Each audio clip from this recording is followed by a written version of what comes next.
This story begins with the Saffron Revolution. This revolution took place in 2007 when the military government abolished fuel subsidies, causing fuel prices to skyrocket. As a result, the inflation caused people to suffer greatly, leading to demonstrations demanding the release of the leader Aung San Suu Kyi and other political prisoners.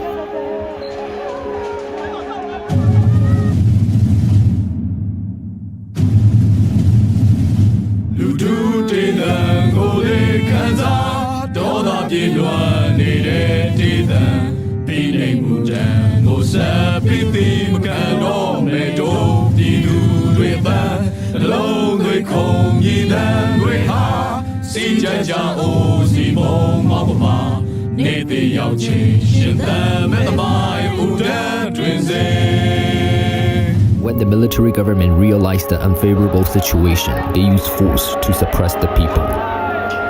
Thank you for joining us for the next hour or two in this episode of Insight Myanmar podcast.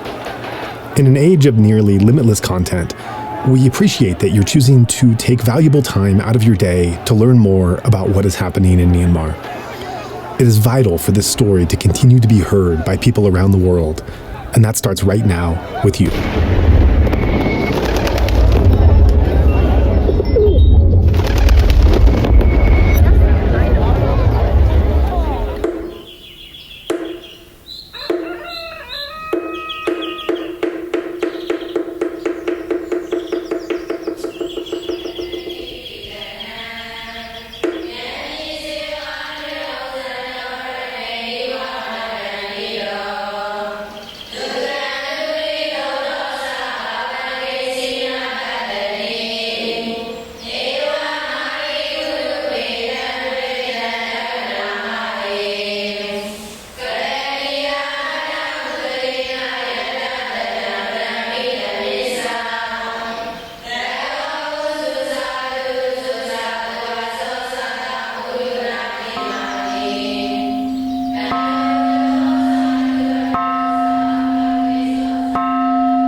So my guest today is Stephen, who's going to be talking to us about a topic that is both incredibly important and chronically overlooked, and that is the role of workers, laborers, and labor unions in Myanmar, both in the current context and in a historical context. And I have slight trepidation. This is a topic that I'm not familiar with, and I'm very much looking forward to being educated on this topic. So Stephen, could you briefly introduce yourself for the listeners and give us a bit of a history of labor movements in Myanmar over, say, the last century?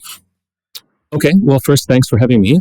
My name's Stephen Campbell. I'm an assistant professor at Nanyang Technological University in Singapore.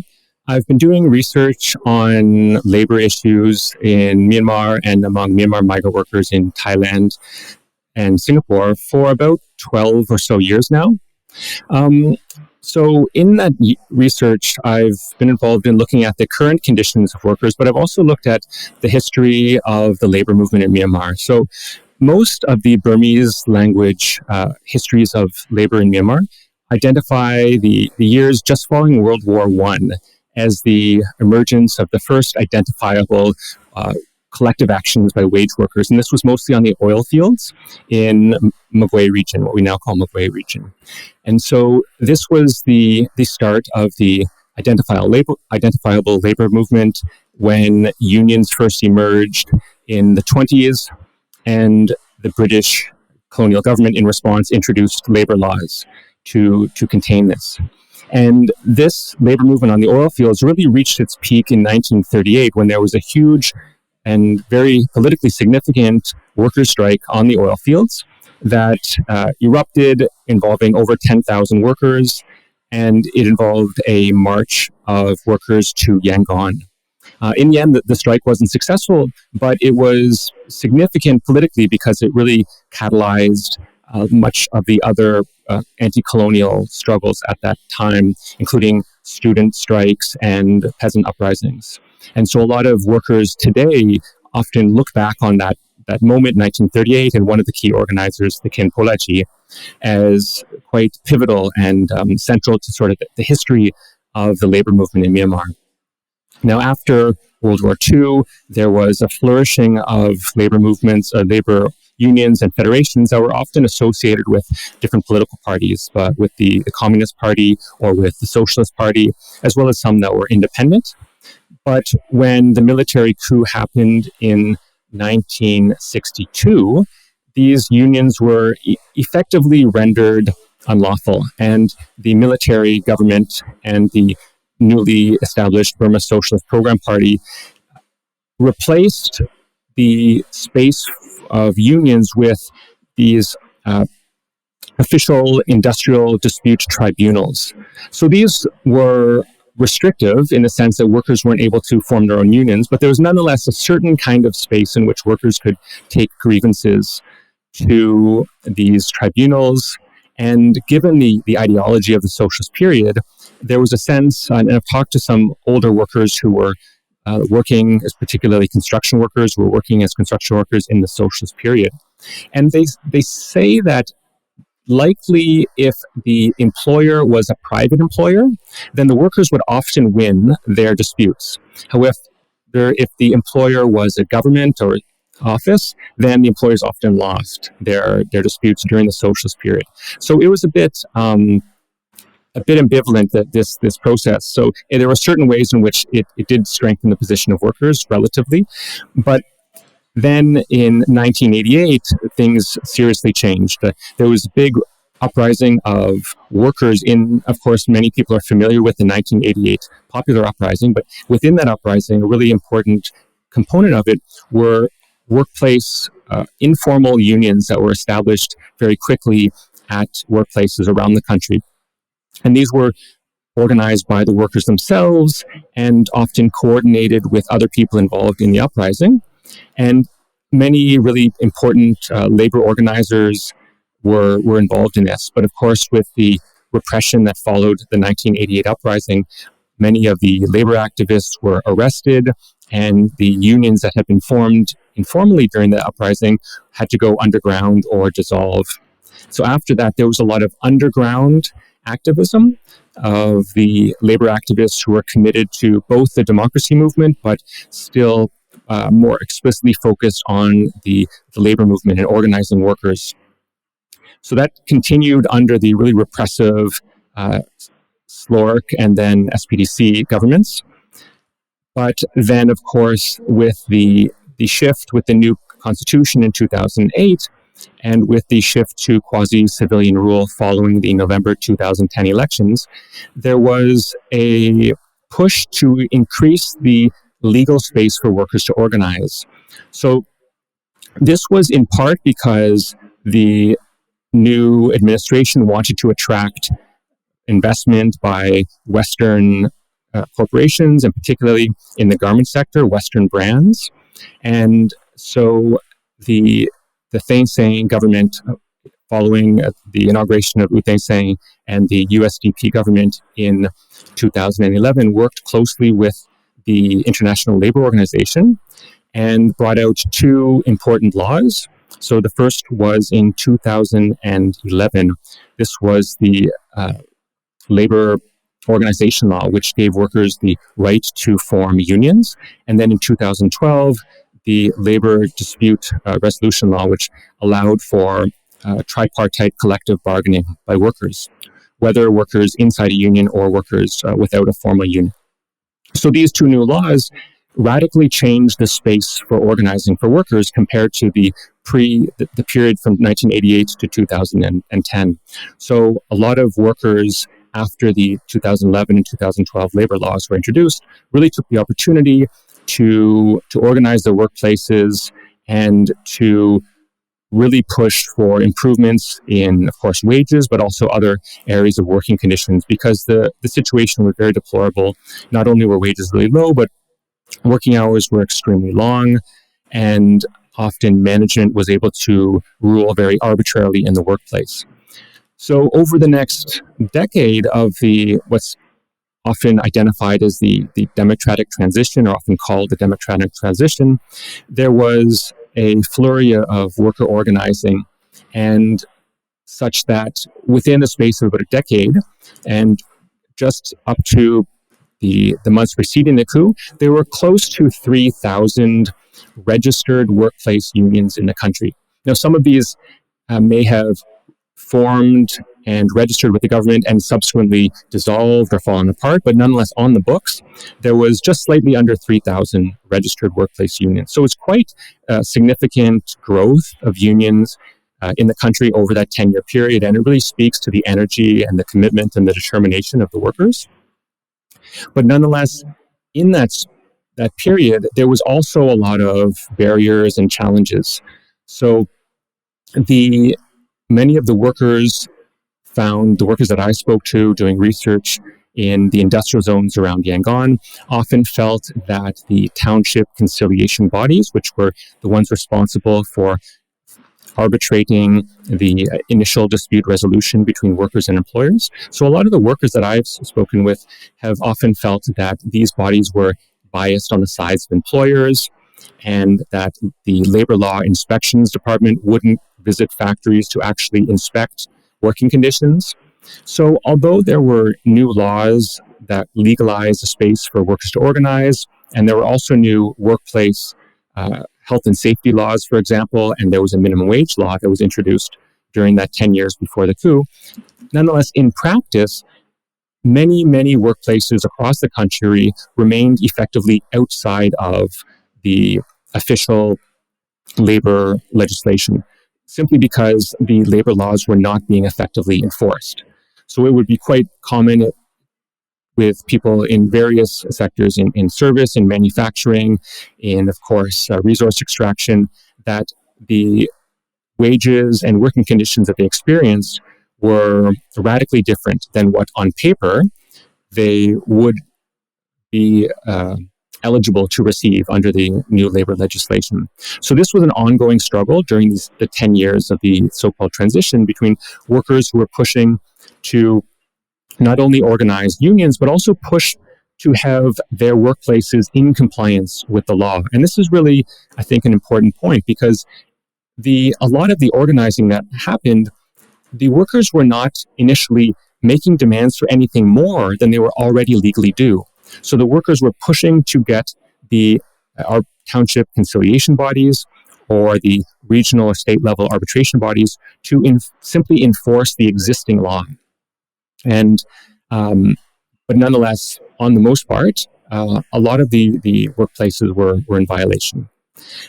So that's kind of a broad brush history of the labor movement, and I'd be happy to go into more specific detail on any of the issues if you want to ask more specifically.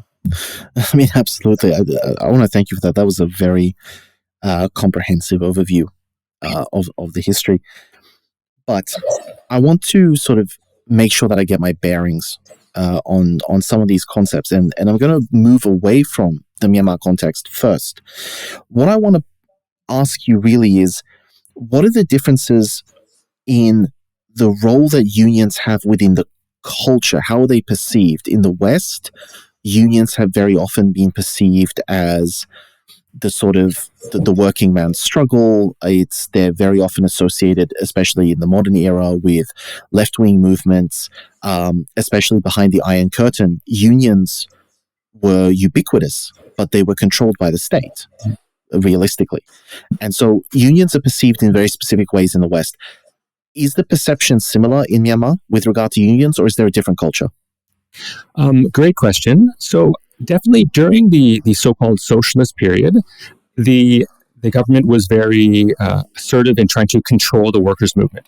On the one hand, it granted substantial benefits to workers. Workers who were in waged employment were often had access to various kinds of labor law and workplace benefits.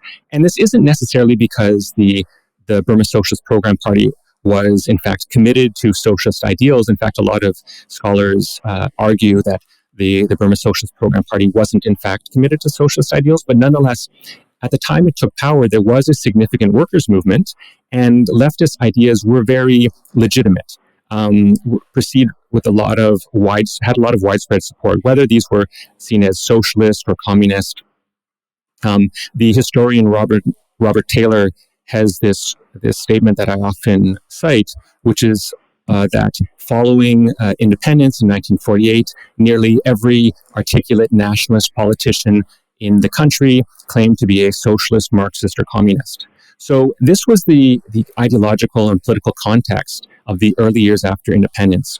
Whether people were on the communist side or on the socialist side, nonetheless, it was a leftist government facing leftist opposition. There was very little space in which there was that right-wing politics had a lot of traction. And during the socialist period, the official ideology was that workers and peasants were pivotal to the country's prosperity. And so this actually did lead to certain tangible benefits to workers and to peasants. But they got increasingly restrictive as time went by. And definitely the government didn't, in fact, adhere to this. There were quite violent repressions of workers in 1974. But nonetheless, ideologically, this was the case. Now, after 88, this situation radically changed, and space for worker organizing was eviscerated, and ideologically, the ideology of the ruling junta shifted from a social compact between the government and workers and peasants to one where the government was, which often called a system of crony capitalism, where the government, the military junta, aligned itself with an emerging capitalist class that emerged as the military sold off state assets, often to themselves or to their family members. So the period after 1988 was one in which the labor movement was in the official discourse, official ideology of the military junta was delegitimized and effectively erased.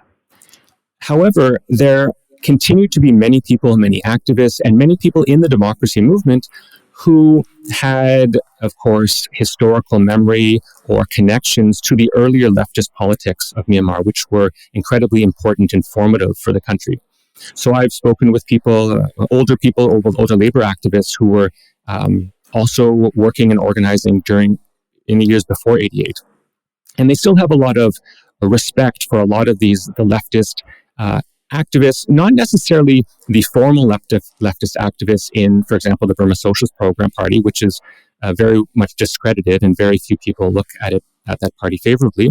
But instead, the leftist activists who are more independent, often writers and journalists and public intellectuals, some really important figures that I look up to, such as Bamotin Ong, who was a really important leftist public intellectual who wrote novels and edited a newspaper and magazine, and wrote books about the labor movement. And these books about workers' struggles and about peasant struggles and leftist politics continued to be read by activists in Myanmar.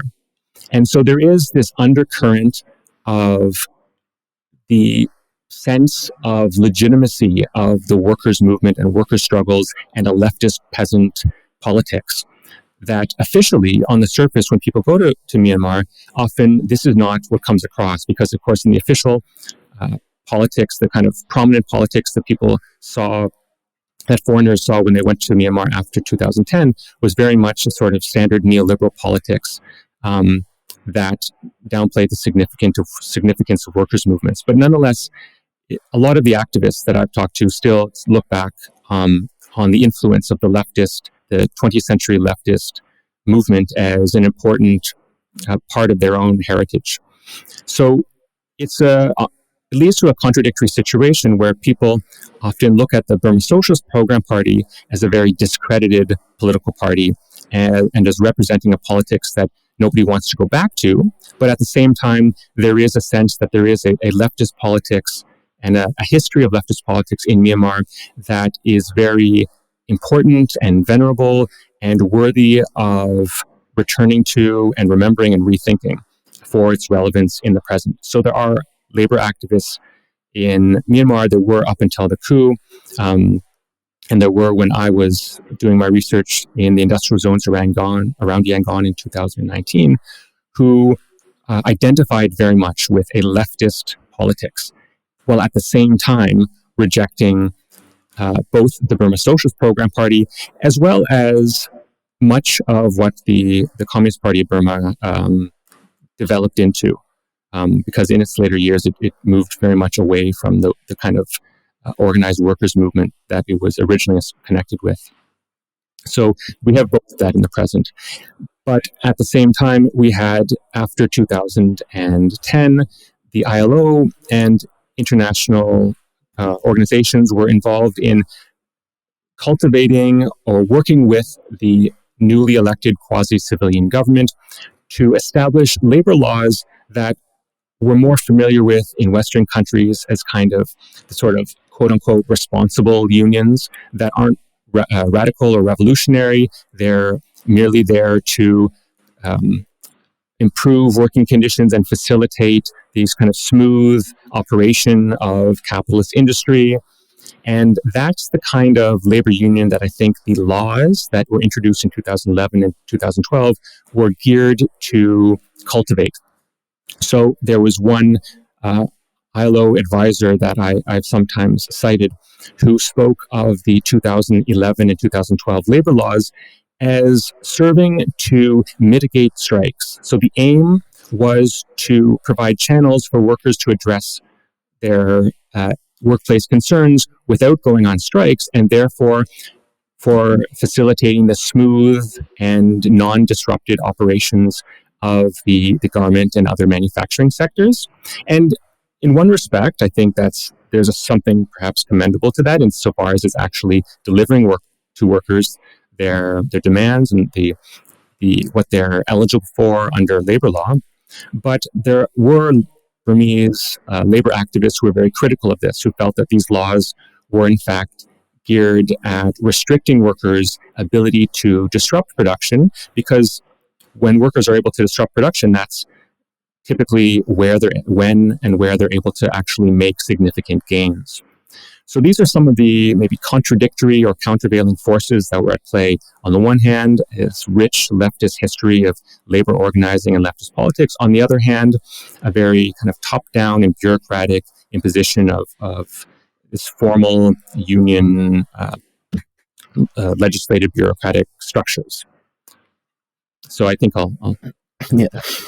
So, I mean, it's probably worth an entire episode in itself. I mean, it's actually probably worth an entire university course in itself to examine the many times in history where we've had ostensibly left-leaning and socially oriented, or even genuinely, to an extent, left-leaning and socially oriented political movements become corrupted by authoritarianism or totalitarianism or other sort of vestiges that we associate with the far right.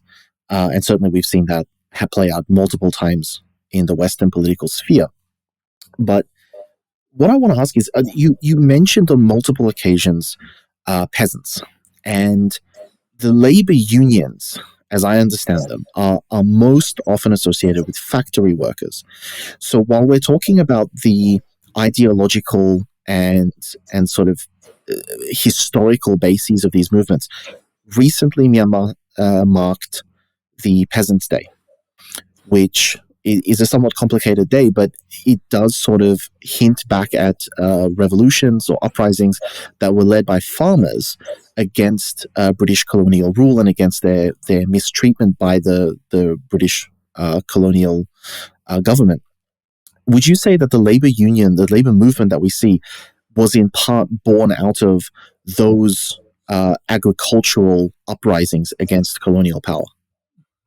Okay, excellent question. In the colonial period, they're usually distinguished between the emergence of the labor unions and the workers' movements in the oil fields in Mugwe, and the peasant movement, which is often really associated with the early 1930s peasant uprising that's often called the Seasan Rebellion. So in most of the history that I've read, these are treated as somewhat separate, but they did have connections with some of the individuals involved. But they also, I think, have more of their kind of separate lineages. However, in the 1930s, there were when there was a lot more explicit thinking about leftist politics, there was a lot more explicit effort at connecting these. So especially in 1938, which was a really important moment that I mentioned before, the oil workers' strike erupted at the start of the year. And then the leftist student activists in Yangon and elsewhere reached out to the workers and connected with them and connected the student movement and the students' strikes and uprising to the workers' movement, and then sought to connect it also to the situation of peasants and smallholder farmers around the country. So there was an explicit activist effort at connection and establishing coalitions and connecting these struggles and helping people to see that these were in fact interconnected rather than separate issues. So rather than this having a kind of an originary organic connection, although it did at some level, but that the politics of coming to see them as connected was very conscious and very was driven by activists who had this politics in mind. And I think that's one of the limits of some of the ways in which civil society organizations over the last 10 years had not had the same success in connecting rural peasant movements with urban wage worker movements with the student movement. So there definitely were activists in Myanmar who were making these connections over the last 10 years, but they did not have definitely the same success that was had by students, workers, and peasants in connecting these struggles in the colonial period. And they definitely do need to be connected because one of the pressing issues for workers during the 10 years before the coup was that they were extremely dependent on wages. And part of the issue was that there was this, especially after 1988, a huge process of land dispossession, where a lot of smallholders lost their land through military seizures or corporate seizures of land, where the land would just be taken away. And as a result, those who lost their land became radically dependent on the market and radically dependent on wages. So they were then compelled to take on what were often precarious and low-waged jobs in urban areas because they had lost their land through often outright land theft in the countryside. So there is this really important connection between the situation and the conditions and the wages of urban wage workers and the politics of peasantry in the countryside. Okay. And so let's sort of move the calendar forward now a little bit. So we've gone through independence, we've gone through the socialist period, and we're now looking at what I would sort of tentatively call the faux democracy period, starting in about 2010. So labor unions were illegal notionally, and they were re-legalized in 2011. So how much progress has actually been made through the labor union movement to improve the conditions and the lives of workers in Myanmar since then? There have been immense successes over the last 10 years or the 10 years before the coup by worker organizers, especially factory worker organizers in the industrial zones around Yangon and elsewhere around Mandalay, for example. I mentioned earlier that close to 3,000 workplace unions had been registered in that period, but more immediately, workers were able to make gains not only with wages, but in their ability to play a part in determining the conditions of their workplace. For example, many employers imposed forced overtime so that the employer would say everyone's working overtime, and if a worker did not want to do it, the employer might simply lock the factory gates and not let them leave, or might threaten to fire them. And so one of the successes of unions over this period was to be able to assert control over issues like this so that workers would not be forced to do overtime, or they were able to make gains on very, we might say, simple and immediate things like getting toilets fixed at a factory, or improving the conditions of ventilation, not having doors on the factory gates locked while they're in the workplace. And so there was extremely important gains. And aside from the gains of the individual workplace, the gains of the workers to establish collective organizations was extremely important. And this played a part in the post-coup movement. I may be jumping ahead to what could be a future question here, but the amount of organizing that went on in the 10 years before the coup, in the establishment of formal unions, as well as the establishment of informal workplace forms of organizing, were a major factor in why these workers were able, immediately after the coup, on February 6, 2021, to organize a protest in downtown Yangon when 4,000 factory workers, most of whom were young women, some of them as young as 16, went down to downtown Yangon to protest the coup. And the reason, one of the major reasons why they were able to do that is because they had already formed these unions and established these organizing networks in the industrial zones over the 10 years leading up to the coup.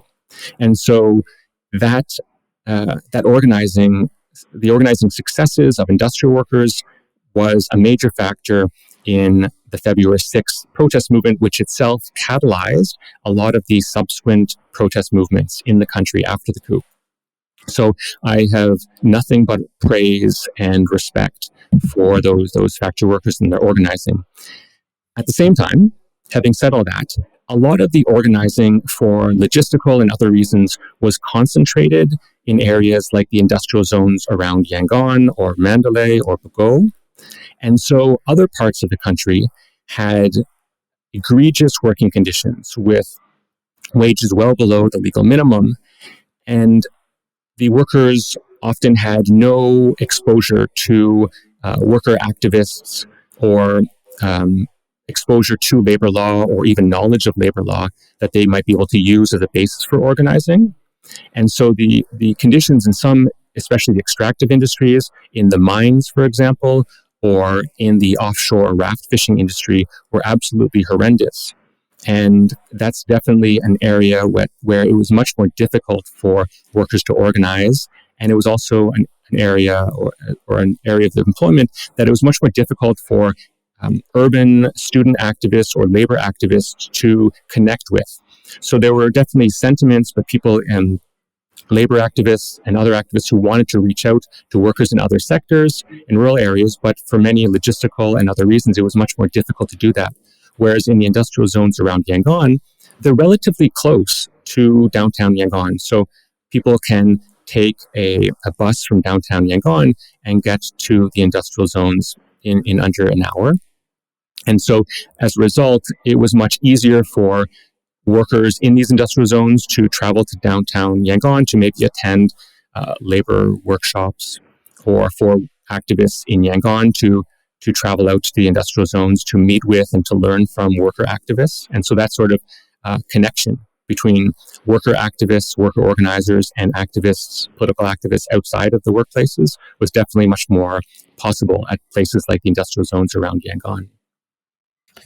And so you sort of, I mean, you've touched on a lot of different things that I want to delve into, and it's definitely with regard to the role that unions have currently and will continue to have in the restoration of democracy. I'm definitely going to come back to that. But one thing that I just wanted to sort of look into, Myanmar is not a particularly, how should I put this, particularly diverse economy. A huge part of the economy is extraction, particularly when it comes to petrochemicals, but mining, raw minerals, precious stones, things like this are also considerable parts of the economy. The second largest segment of the economy is, I believe, textile exports. So is there, in your opinion, any sort of difference in the efficacy that labor unions have been allowed to have in those major industries that have a lot of government interest and stakeholders versus smaller industries which the government is not as interested in?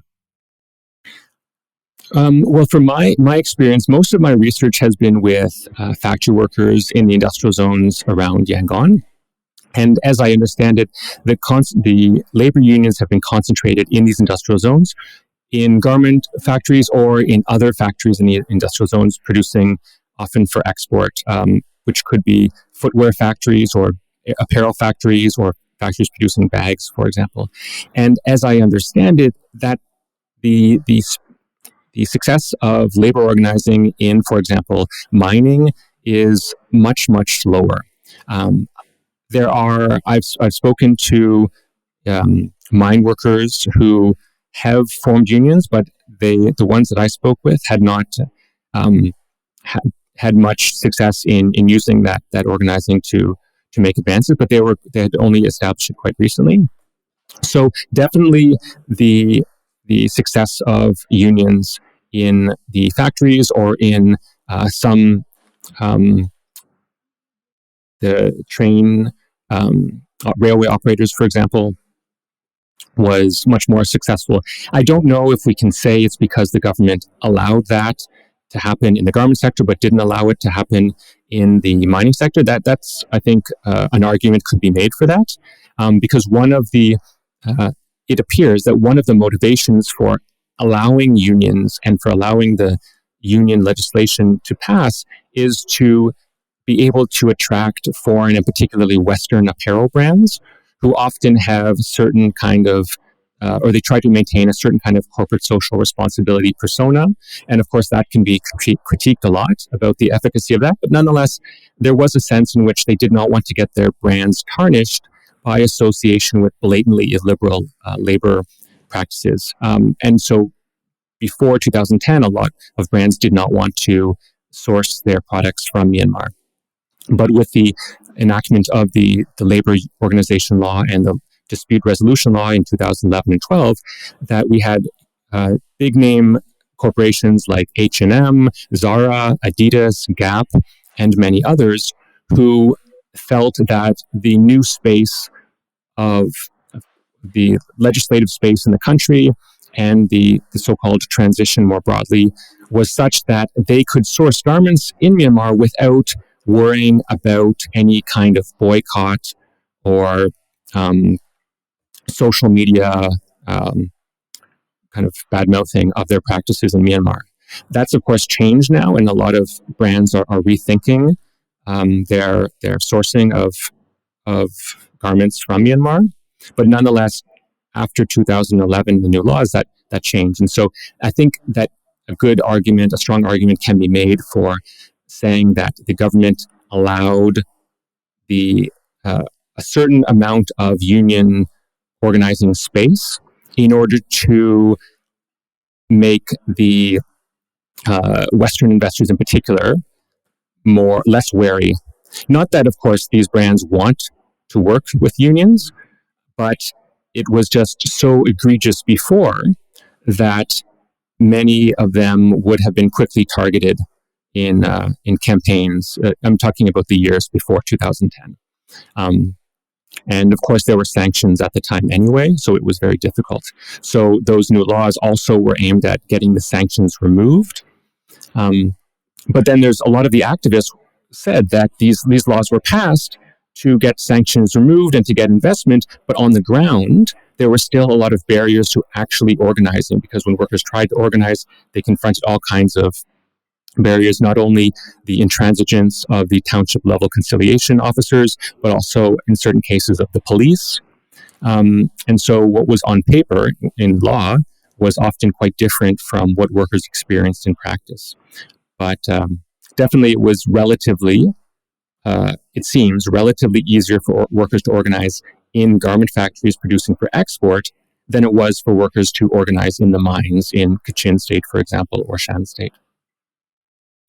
So interesting. So on that particular topic of Western influence or foreign company influence, I mean, companies like the Gap, for example, have historically come under fire multiple times for the conditions that their workers are in, particularly in the Gap's case, I know particularly in Bangladesh and Pakistan.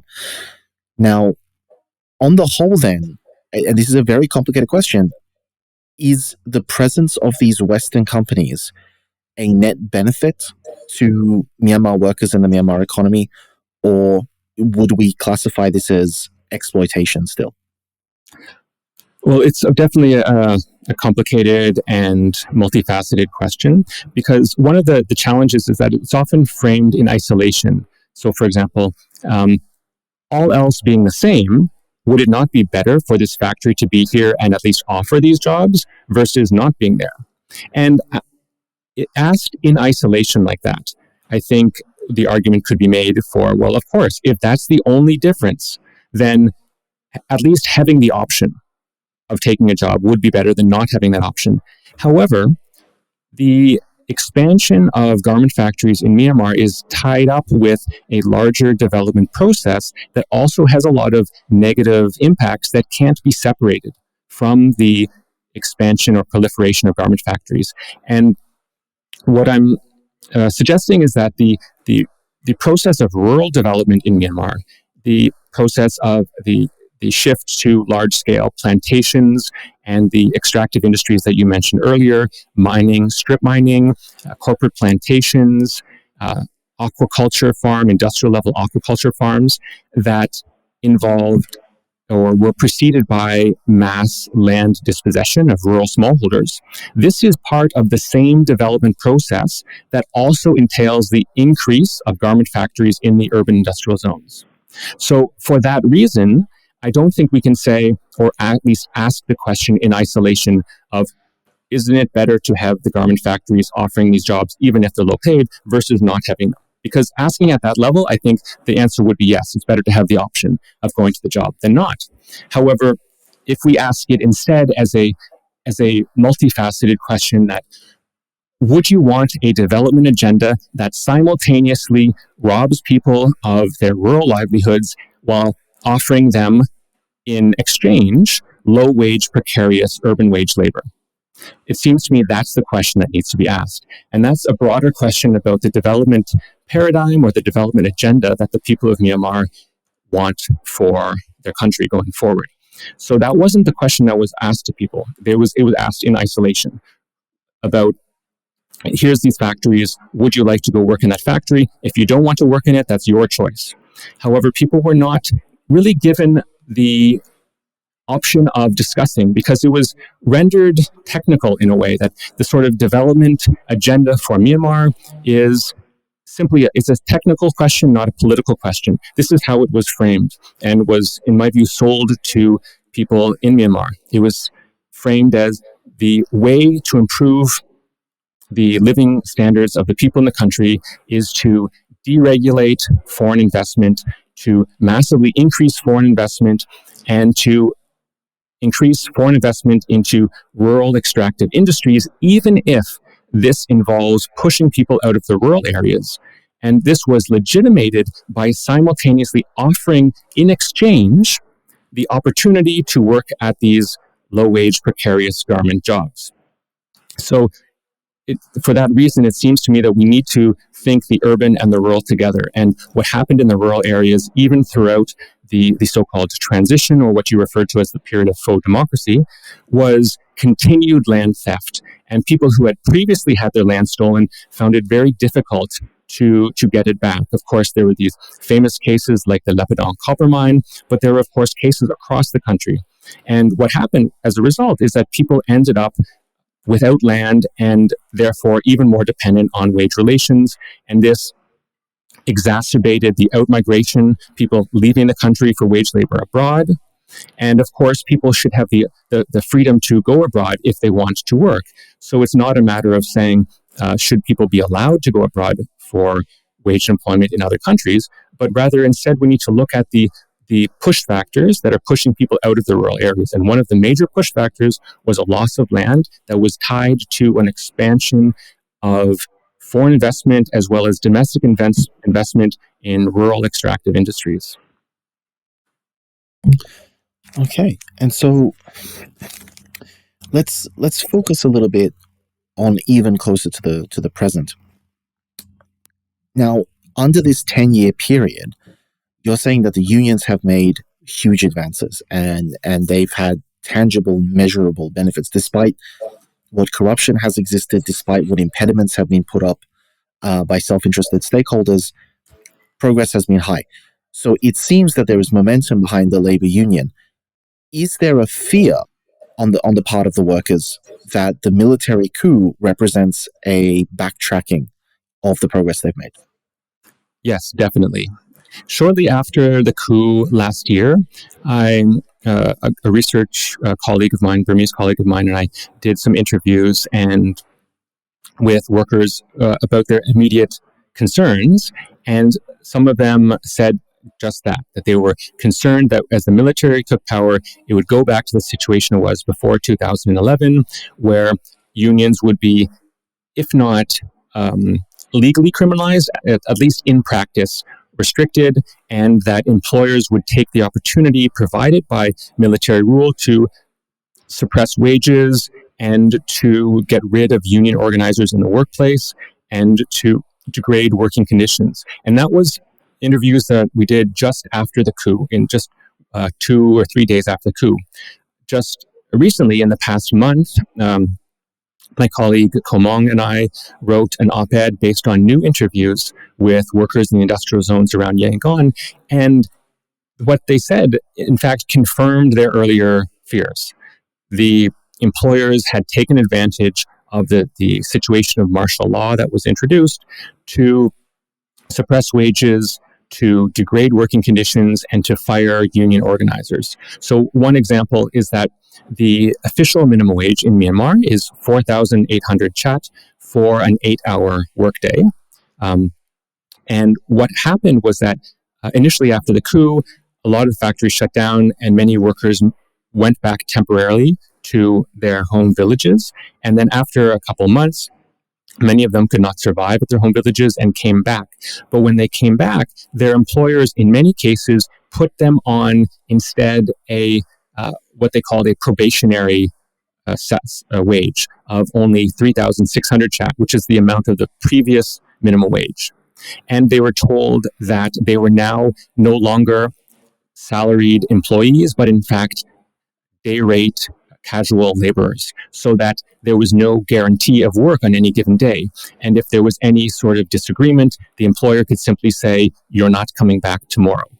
So this is a very different situation for many of these workers than it was before the coup, because many of them, especially in workplaces and factories where they had established unions, would be able to contest that sort of arbitrary behavior on the part of the management, so that if managers tried to do something like that, the entire workforce would go on strike.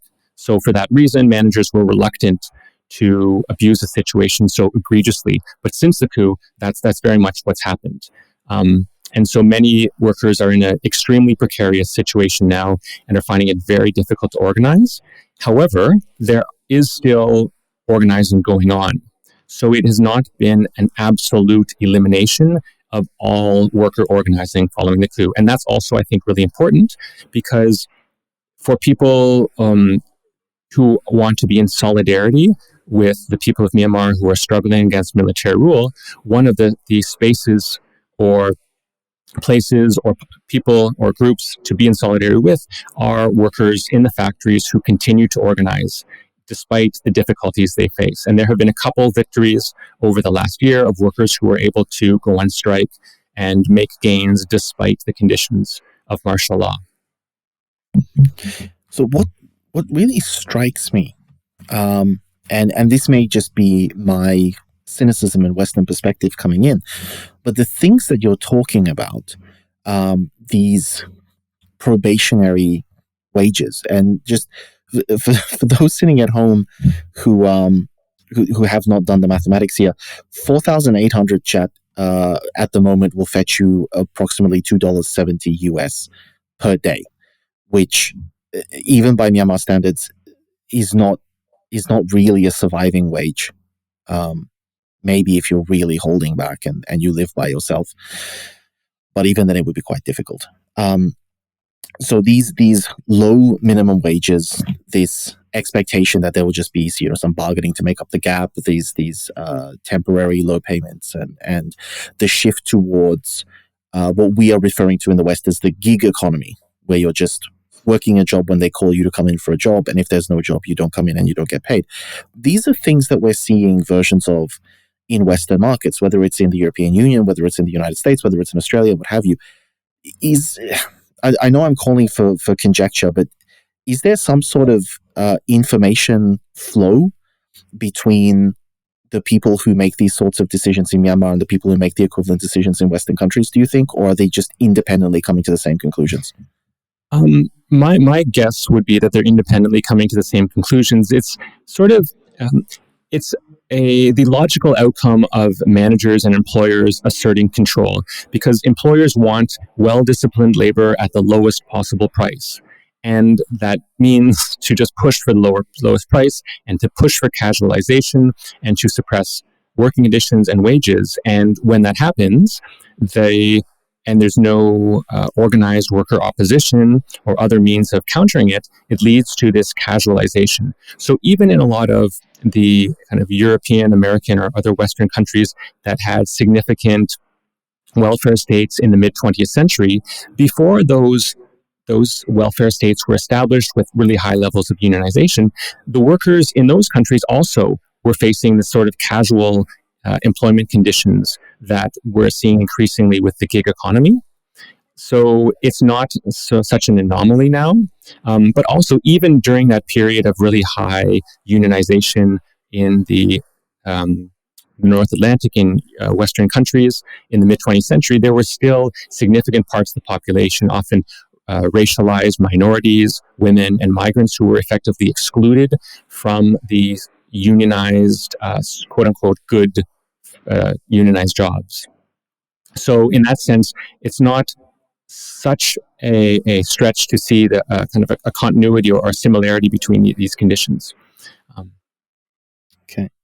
So we're seeing a very realistic, very tangible fear with coming from workers, and it is understandable. I mean, you mentioned that the minimum wage was raised from 3,600 to 4,800, and that appears to be a significant jump, right? It appears to be, you're adding on a third. That's a very generous increase, but of course the unions were asking for significantly more than that, and considering the cost of living in a major city like Yangon, they were. So the fears that the workers are facing, or that they're feeling, are quite realistic and quite tangible. Let's focus on the reaction to this. So you say that the workers protested on the 6th of February.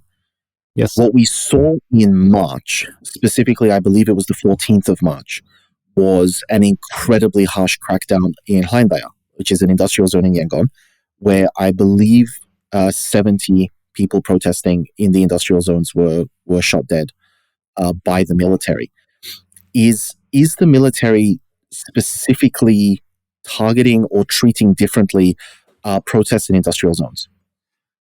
Well, that's definitely what it looks like, at least for February and March of last year after the coup. So workers, industrial workers, factory workers were, as I mentioned, a catalyst on February 6th of the larger protest movement across the country.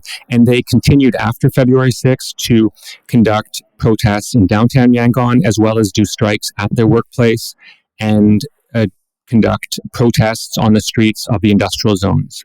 And so it definitely seems that they were subsequently targeted for this.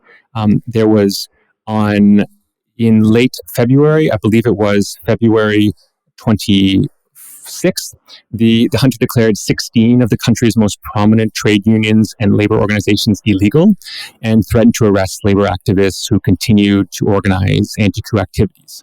And it was after that, as workers continued to organize, that the police and military attacked protesting workers in Thein on March 14.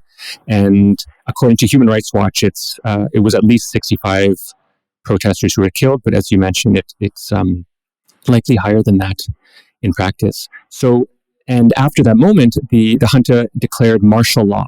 So it had already been a state of emergency since the coup, but after that, the junta declared martial law over not only Thein, but also Shuibida, North Dagon, South Dagon, Dagon Seken, and North Okalapa. So the conditions of martial law created even more restrictions for worker organizing in the industrial zones.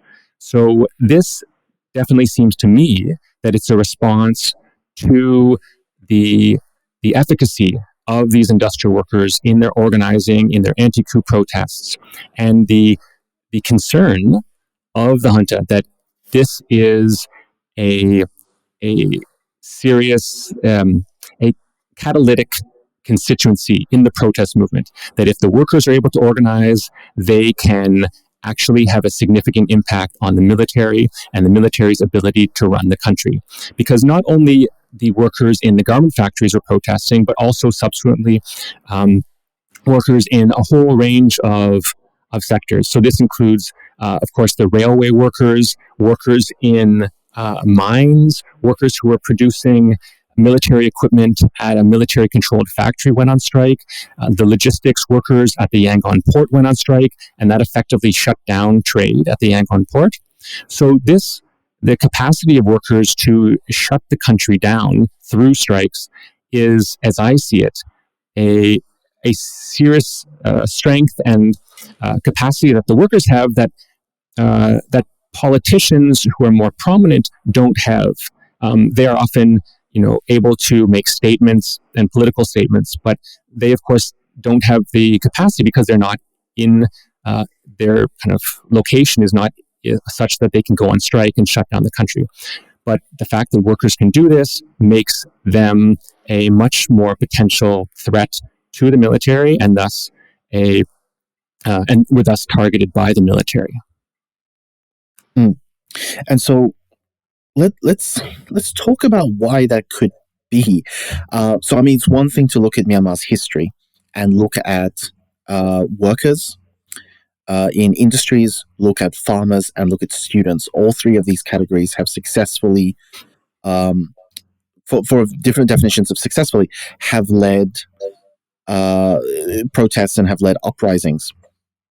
And even when they failed, of course, they've galvanized large movements and they continue to be remembered. But let's look a little bit more immediately and a little bit more tangibly.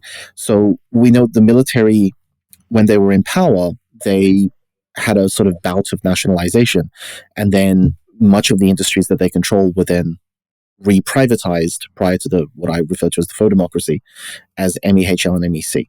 So with MEHL, we have Myanmar Economic Holdings Limited. We have huge range of companies that generate a lot of income and generate a lot of dividends and share payments to the military. But what we have in MEC, the Myanmar Economic Corporation, is sort of I think we could describe it as a vertical monopoly on a lot of key industries that the military requires, industries that make concrete or that produce steel and that produce raw materials that military operations depend upon.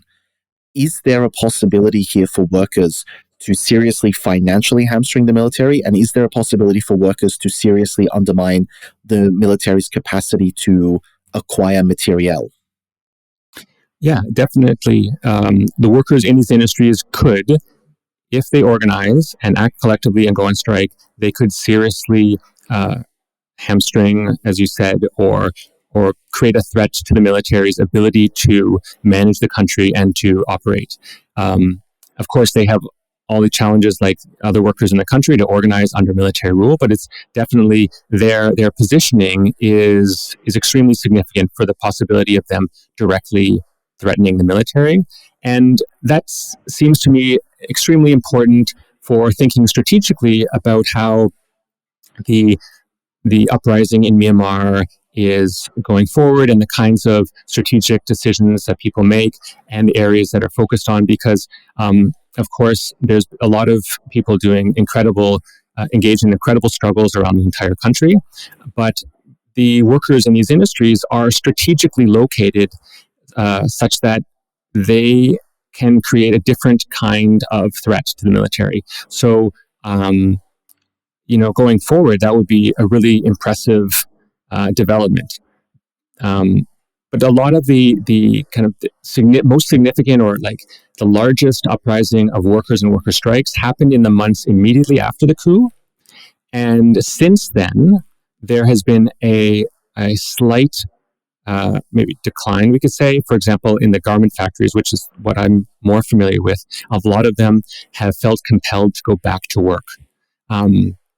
Many of them went on strike initially, but just the very fact of needing to support their families and themselves means that they can't continue on strike and not going to work at the factories.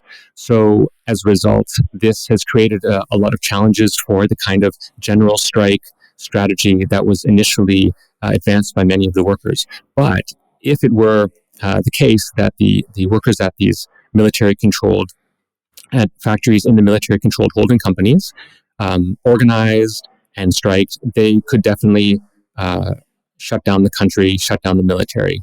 The workers have that capacity in their hands in a way that opposition politicians do not. Agreed. And I suspect I already know the answer to this, but nevertheless, militaries are themselves ultimately very large, organized pools of disciplined and trained people. Is it possible, do you think, for the military to simply walk in and replace the workers? They definitely tried to do this with the hospitals. When the medical staff protested the coup, the military sent in the medical detachment and said, well, military medics will take over the hospitals. We will run this because we're a military and we are able to do so. Do you think industry could similarly be overtaken by military? Again, there's a lot of conjecture and speculation here, because a lot of what we know of the military is from an outsider's perspective, and often there are some analysts, some Burmese analysts, who argue that the military size has been inflated on paper, and this figure of, for example, 350,000 people in the military may be simply on paper, whereas in practice it may be in fact far lower. But even still, there's if everybody in the factories under the military-controlled holding companies went on strike, I don't think that the military could step in immediately and replace them. It's not so easy to take a soldier off the front lines who's more used to shooting at civilians than he is, producing cement, to switch jobs on a dime.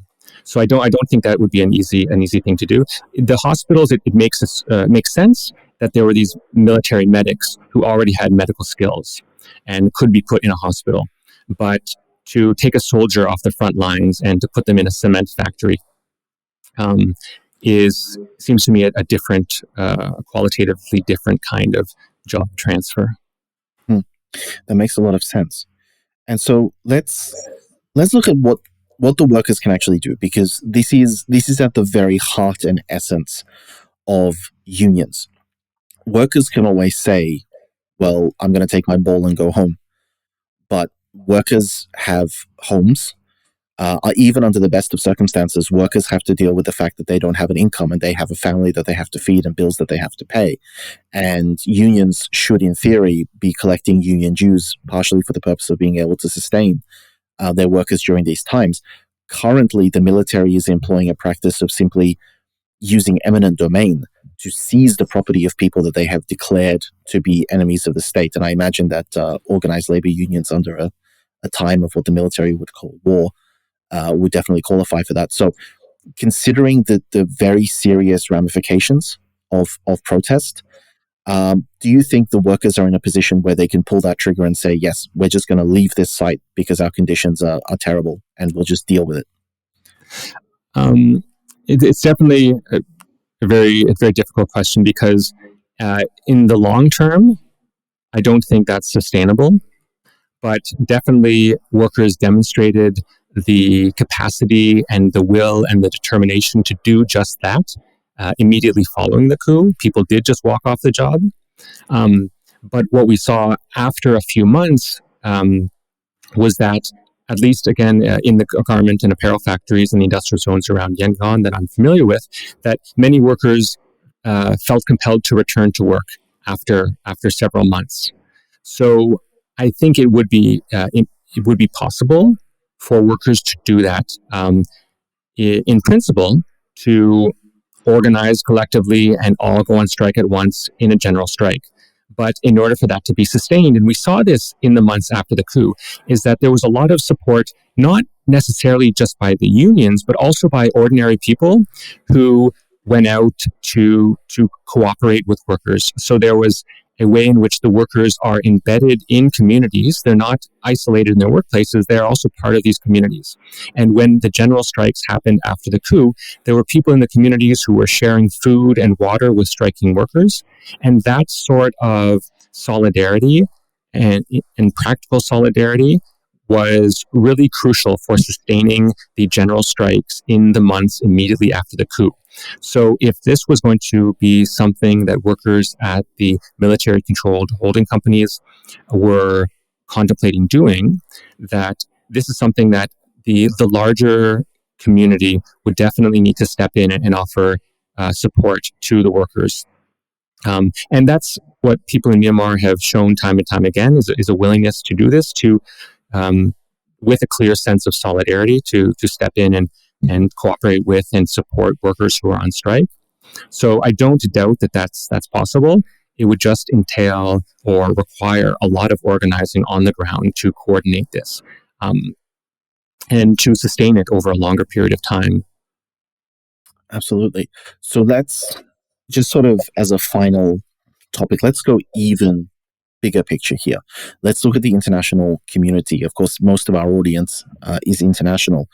So one thing that has stirred up a little bit of controversy in some parts is the return of certain Western companies, like, for example, H&M, to Myanmar, saying that from their perspective, the reopening of the factories is a morally justifiable move because it allows them to continue placing orders. It allows them, therefore, to continue funneling money that will be turned into wages for average, everyday Myanmar people who are struggling to survive in a very difficult context.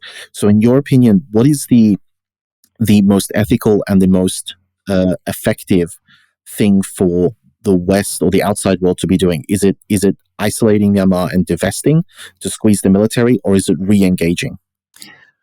Okay, definitely a really important question. I would say that the ethical thing to do would be to listen to the workers in Myanmar. That's definitely the first step. Rather than trying to assess the situation and making a decision about what's appropriate or not appropriate, the first step would be to listen to the workers in Myanmar. I know that a lot of the unions have come out quite prominently calling for sanctions. I think it's a very difficult question, and I think that we do need to be honest that it's not an easy question. There are a lot of countervailing forces here, and a lot of the workers and their families are highly dependent on these wages. So for me, I don't feel it's ethical for me to say one way or the other that companies should or should not be sourcing their garments and apparels from Myanmar. What I do think is appropriate for me to do is say that we need to listen to the workers in Myanmar. Now, this does mean that we need to listen to these unions that have been calling for sanctions. But even still, that there have been unions calling for this, I do think we also need to recognize that it's not that easy. I do have a lot of concern for many people, many Burmese people working at the factories that I know very well from my time there, that I am very concerned about their livelihoods, their families' livelihoods. And they're in a very difficult situation where many of them are very dependent on these factory wages. So I do think this is a question that requires some humility by outsiders like us because of the difficulty of it, but it's ultimately something that's up to the workers in Myanmar themselves. Okay, I mean, that makes a lot of sense. And it is a very, very complicated issue. But would you agree that even as outsiders looking in, can we make the statement that there is both demonstrable good and demonstrable bad in both sanctions and divestment and in re-engagement and reinvestment? Yes, if demonstrable good and demonstrable bad refers to the tangible impact on the workers themselves, yes, then yes, definitely for many of these workers who are dependent on factory jobs, if those factory jobs are not there, their situation will be worse. Their income will be down. This will impact their ability to eat. People may have to reduce their food consumption or simply leave the country. And that's already what's happened, because even though many factories reopened, many of them are operating at less than capacity. And over the past year, there's been this huge increase in the number of people in Myanmar trying to get out of the country to work abroad. I'm currently based in Singapore, and I know that there has been an increased demand for young women or women in Myanmar who are seeking to come to Singapore to work as domestic workers. But also to Thailand. It's been very difficult because of the border closures due to COVID, but there's a significant demand, as we've seen in the kind of extended queues at the passport office in Myanmar. So there's been an evident move of many people in Myanmar to leave the country because of the decline in livelihood opportunities, in work opportunities, and in the ability that they have to sustain themselves under the post-coup conditions. So if the factories closed today, this would add to that. However, that being said, many factory workers have come out and said that they support sanctions. They feel that they are willing to, that this is a sacrifice that they have said that they are willing to make, because they believe it will bring the revolution closer to success or more quickly.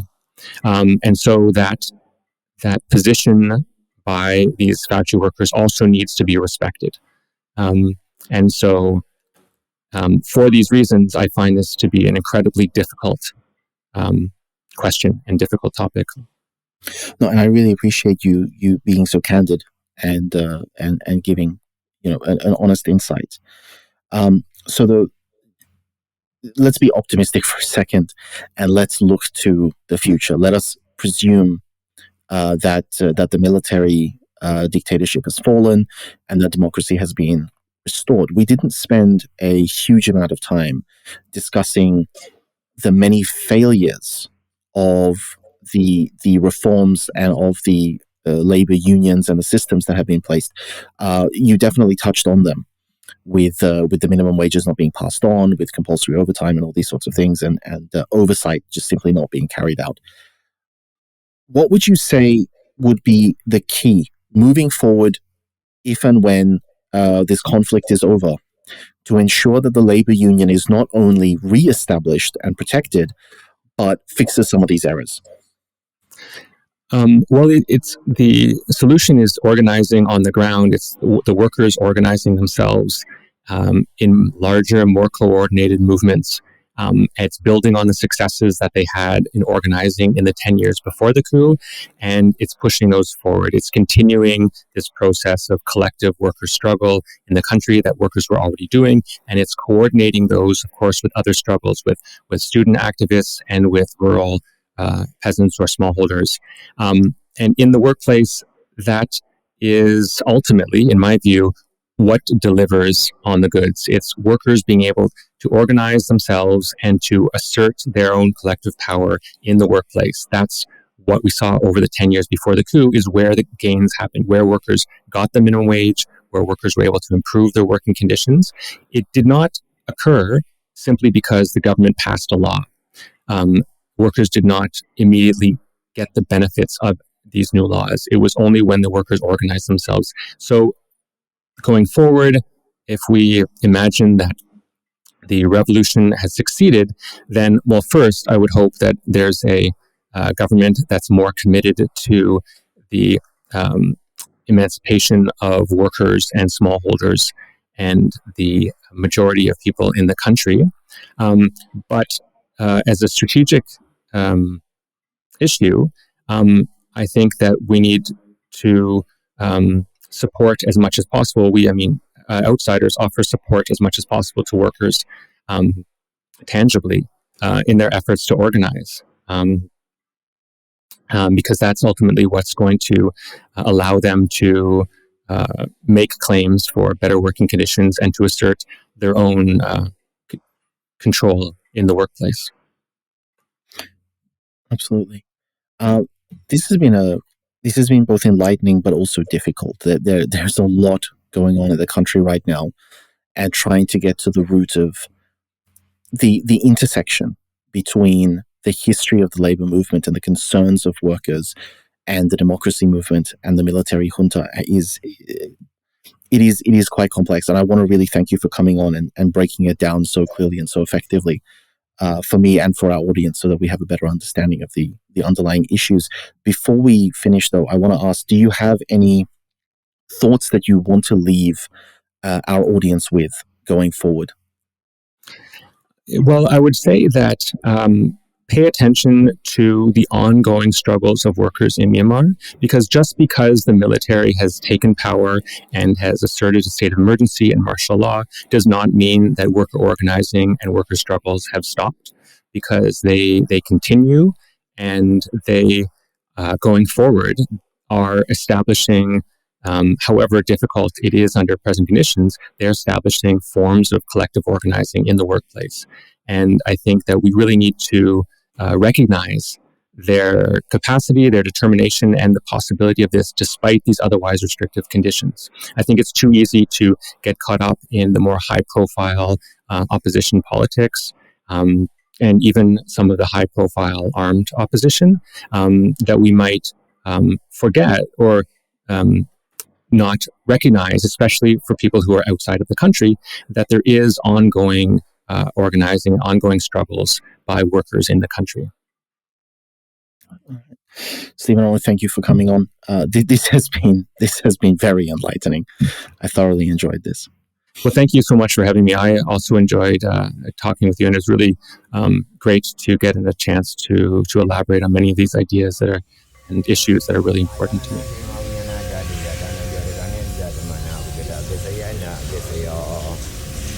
Now,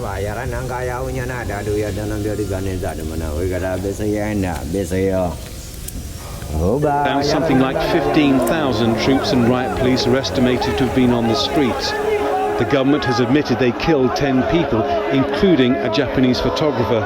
When the military government realized the unfavorable situation, they used force to suppress the people.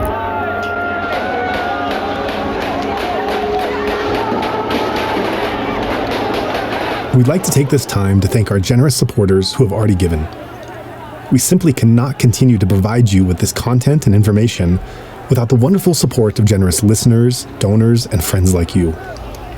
Each episode helps in providing access to one more voice, one more perspective, one more insight. Every donation of any size is greatly appreciated, and it helps us to continue this mission. We greatly appreciate your generosity, which allows us to maintain this platform and everything else we do. If you would like to join in our mission to support those in Myanmar who are being impacted by the military coup, we welcome your contribution in any form, currency, or transfer method. Your donation will go to support a wide range of humanitarian missions, aiding those local communities who need it most.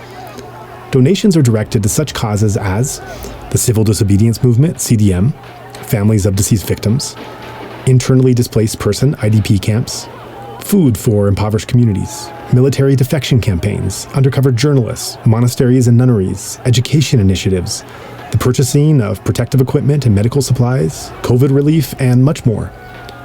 We also make sure that our donation fund supports a diverse range of religious and ethnic groups across the country. We invite you to visit our website to learn more about past projects as well as upcoming needs. You can give a general donation or earmark your contribution for a specific activity or project you would like to support, perhaps even something you heard about in this very episode. All of this humanitarian aid work is carried out by our nonprofit mission, Better Burma. Any donation you give on our Insight Myanmar website is directed towards this fund. Alternatively, you can also visit the Better Burma website, betterburma.org. That's BETTERBURMA.org, and donate directly there. In either case, your donation goes to the same cause, and both websites accept credit cards. You can also give via PayPal by going to paypal.me/betterburma. Additionally, we take donations through Patreon, Venmo, GoFundMe, and Cash App. Simply search Better Burma on each platform and you'll find our account. You can also visit either the Insight Myanmar or Better Burma websites for specific links to those respective accounts, or email us at info@betterburma.org. If you'd like to give it another way, please contact us. Thank you so much for your kind consideration and support.